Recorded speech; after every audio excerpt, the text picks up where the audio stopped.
Did you get plenty of pictures? Jason asked Carl now. The driver waited while I took them.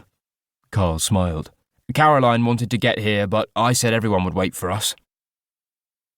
The guests had waited at the barn for an informal commitment ceremony. The church had been too small for more than just family. Caroline and Carl stood in front of their guests, restating their vows to one another. They'd written them. Jason had given them help with that, suggesting some popular songs, poems, quotes from books his previous clients had used before. Guests helped themselves to a buffet, because Caroline didn't want everyone formally sitting in set places. She wanted the guests to circulate, and for friends from the different parts of their lives to mix. This allowed Caroline and Carl to move from table to table. There was no top table at this wedding. Are you staying for the disco? Carl asked now.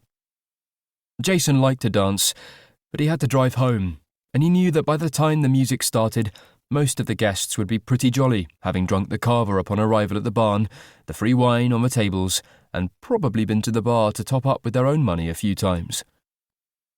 I'll wait to check it's all right and then slip off. Whatever works for you. Thanks, mate. Carl shook his hand. For everything. I never thought I'd cope with the stress. That's why we never bothered before. I couldn't deal with all the aggro. Jason smiled. That was what he did. Worked out what the clients wanted and made it happen, taking on all the aggro himself so they didn't need to. Well, that's kind of the point.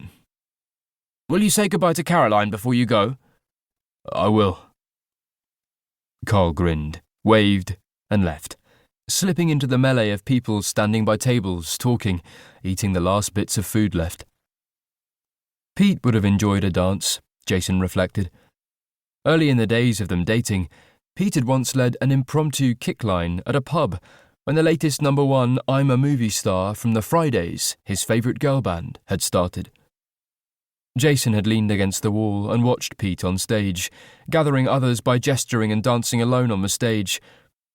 By the chorus, there were a dozen men and women kicking and dancing, arms looped together to the chorus, singing, shouting mostly, that they were movie stars, and that's what they really are. Jason smiled at the memory. He knew then that life with Pete would never be dull, that he'd love Pete, and one day they'd marry. The music started. Jason checked the time, exactly on schedule. He walked past the tables, onto the dance floor, a corner of the barn with shiny wooden flooring surrounded by chairs against the walls. The DJ stood behind a wall of flashing lights and glanced at his laptop screen, looking up as Jason approached. Everything okay? I'm about to go. Just checking you know about the change in music for their first dance. Going underground, isn't it? That had been Carl's attempt at a joke to wind up Caroline. Jason shook his head. It's All You Need Is Love by the Beatles. The DJ scrolled with his mousepad. Sorted, thanks. Jason shook his hand, walked across the dance floor. He stood by the door as the DJ announced the first dance. Caroline and Carl walked onto the dance floor, holding hands. They stood in the middle, staring into one another's eyes as the song started. His work here was done. He waved goodbye to Carl as he looked over Caroline's shoulder. Jason knew he should say goodbye to them both, but didn't want to interrupt, nor did he want to stay much longer. The night wasn't about him. It was about them, and they shouldn't need to worry about saying goodbye and thanking him. Seeing their perfect wedding day all come together was reward enough for Jason. He grabbed his jacket, thanked the bar staff, and left. His final wedding with Cotswolds Curated Weddings, although his boss didn't know that yet. Jason was determined to have a new job before his next wedding took place, which gave him 4 weeks. He walked to his car. Guests stood outside smoking, drinking, dancing, chatting. Men in suits, women in formal dresses, all manner of hats, fascinators abounded.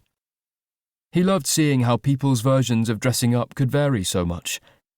He'd seen one guest at a wedding arrive in a tracksuit. Leaning against his car, he turned to look at the barn, surrounded by countryside, crunchy gravel in the car park. The faint chorus of "Come On Eileen" filled the air, and he smiled. God, he loved his job.